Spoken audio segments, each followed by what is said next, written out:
Hello everyone. Welcome to the second video in our series of 5 videos on functional capacity evaluation. My name is Ginnie Marshall, formerly Ginnie Halling, and it is my privilege to share with you some perspective on the functional capacity evaluation. If you have not already watched the first video, I'd encourage you to do so since we are going in sequence and you want to be able to follow along.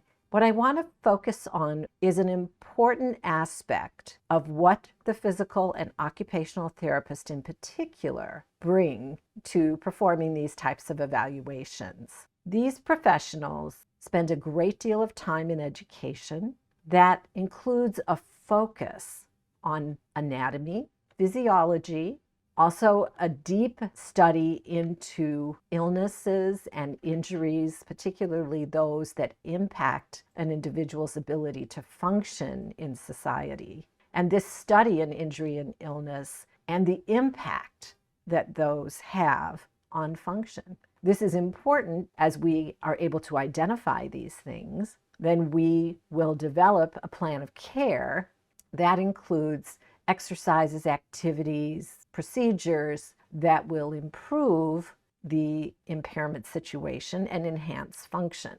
In that regard, we are always engaging with our patients at a level of evaluation in order to understand what their condition brings them to in terms of impairment and function, so that we can identify the opportunities to intervene and make improvements. If improvements are not possible, then we begin to explore what adaptations may be necessary in order for that person to function in as high a level as possible in society. And of course, part of functioning in society is work. Susan Eisenhagen did some of the earliest research in looking at observation criteria related to level of effort. She coined this the Kinesiophysical observation criteria. Kinesio meaning movement or activity, and physical meaning use of the human body.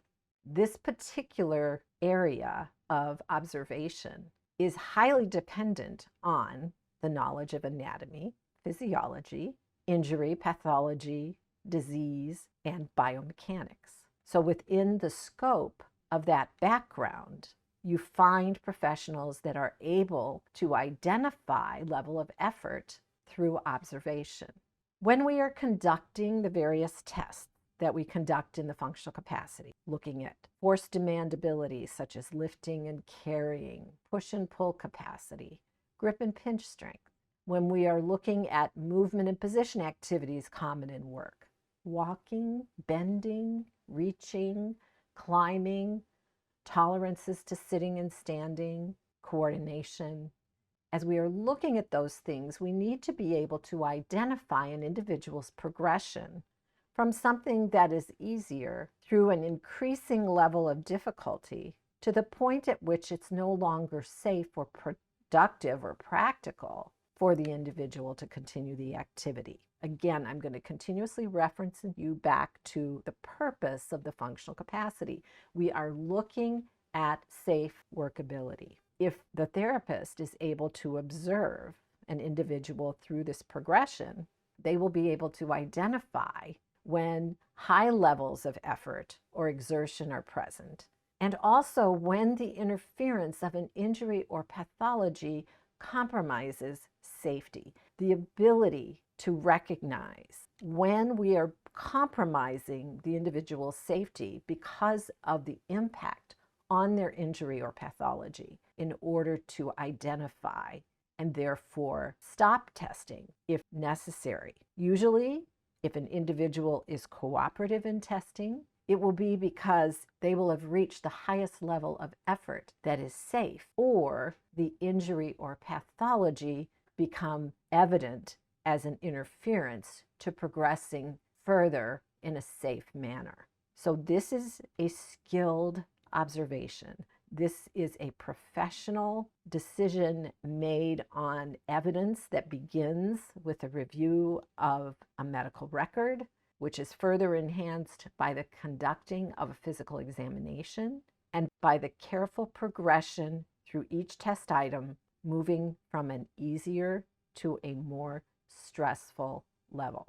Going back to Susan Eisenhagen's research, when she developed these kinesiophysical observation criteria, she identified 4 different levels of effort, and the initial research that she did proved strongly that a skilled professional can, with good inter and intra-relator reliability, indicate at what level the individual was exerting.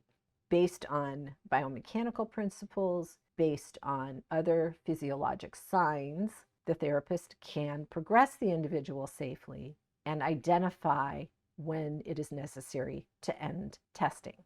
The initial study, therefore, showed a strong correlation, especially when observing someone at a very easy, or what she coined a light effort level, and again when we were at a high exertional level, which she coined the heavy effort level.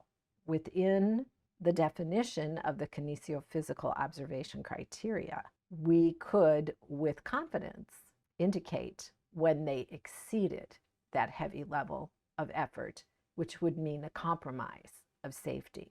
This is important because instead of putting the onus onto the individual going through the functional capacity, you have a skilled observer that is assuring that the individual is performing safely. This is important in both the situation where an individual may be reluctant to participate or in a situation where an individual may be too zealous. So let me give you some examples. Let's say an individual comes to the test and is fearful of lifting.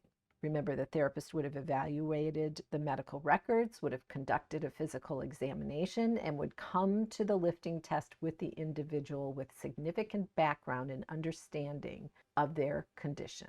When the testing begins, the therapist uses the observation criteria to see what is the level of effort. They're striving to begin at a very easy or light level of effort, where there is minimal stress on the body for the particular activity that's being done. And the therapist is observing for any indication of compromise of safety related to an injury or pathology. In those conditions, if the individual is hesitant but safe, the therapist will be encouraging, very much so like how they would encourage a patient in a rehabilitation setting when they need the encouragement to work harder. If the individual is near their upper limit of safety, whether it's due to a heavy effort or due to the compromise of an injury or pathology, the therapist is prepared to pull that individual back into a safe area. So there's very much an interaction going on to guide an individual through each standardized test using these observation principles to assure that they're given every opportunity to show their best safe work ability and encourage the individual going through the test as much as is possible. At the same time, all individuals have the right to stop testing. They have the right of refusal. And so this may enter the picture. If an individual, in spite of coaching and interaction, does not wish to work harder, then that simply is going to be identified. If an individual is working too hard and compromising safety, that's a hard stop. The individual will not be allowed to continue with the activity if safety is compromised. Remember, employers have no obligation to put employees in unsafe situations. And so we want to make sure that our testing is reflecting that as well. Let's now consider an example of what the kinesiophysical observation criteria might show you. Let's consider a patient who has a chronic knee condition and is still recovering strength. Perhaps when the individual is walking, you might not notice anything. They may seem pretty normal, safe, good balance. However, when we put them in increasingly difficult situations, more evidence might be observable that's showing you there is some concern. For example, If we do a lift now, let's say that it's between the center and the floor. In other words, it's between their waist level and the floor level.